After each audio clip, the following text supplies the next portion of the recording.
Sonography आणि radiology डॉक्टरांचा मंगळवारपासून बंद सुरू आहे.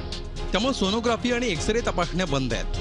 त्यातच आता शहरातील मोठी हॉस्पिटल्स देखील या बंदमध्ये सहभागी झाली आहेत. गर्भलिंग निदान प्रतिबंधक कायदा अर्थात PCP-NDT मध्ये सुधारणा करावी या मागणीसाठी हा बंद सुरू आहे. मात्र त्यामागचं तात्कालिक कारण हे पुण्यातील एका रेडिओलॉजिस्टवर झालेली कारवाई हे आहे.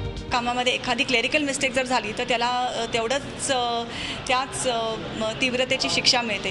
ह्या कायद्याच्या अगेन्स्ट आमचं आंदोलन आहे. आता हा कायदा आहेच आणि कायद्यामध्ये बदल घडवण्याची पण आम्ही त्या प्रकारची ही कायदेशीर आमची लढाई चालू आहे. लिंग निदानासाठी तुम्ही शिक्षा करा. तुम्ही लिंग निदान करताना ह्या ज्या तुम्ही कारकुनी चुका त्याच्यासाठी तुम्ही दंड ठेवा हवं तर, पण त्याच्यासाठी तुम्ही आहे ते मशीन सील करून त्याच्या पोटा पाण्याचा एकमेव जो उद्योग आहे तो तुम्ही बंद केला तर तो साफ अन्याय असं आम्हाला वाटतं. पुण्यातील एका रेडिओलॉजिस्टवर महापालिकेच्या डॉक्टरांनी कारवाई केली. कारवाईनंतर या रेडिओलॉजिस्टची सोनोग्राफी मशीनही सील करण्यात आली. ही कारवाई करणाऱ्या महापालिकेच्या डॉक्टर वैशाली जाधव यांना पदावरून हटवावं ही संपकर्त्यांची मागणी आहे.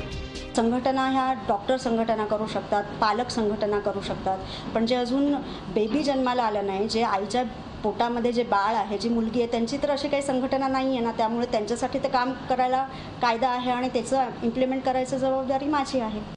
कायद्याची अंमलबजावणी करणाऱ्या डॉक्टरांवर कारवाईची मागणी होत असल्यामुळे बंद कशासाठी सुरू आहे यावर शंका घेतली जाते. सोनोग्राफी आणि रेडिओलॉजी डॉक्टर आणि PCP-NDT कायद्याची अंमलबजावणी करणाऱ्या सरकारी यंत्रणा यांच्यातला वाद नवा नाही. याआधीही या डॉक्टरांनी अशी आंदोलनं केली आहेत. मात्र या वादाचा सर्वाधिक फटका बसतोय तो सामान्य रुग्णांना.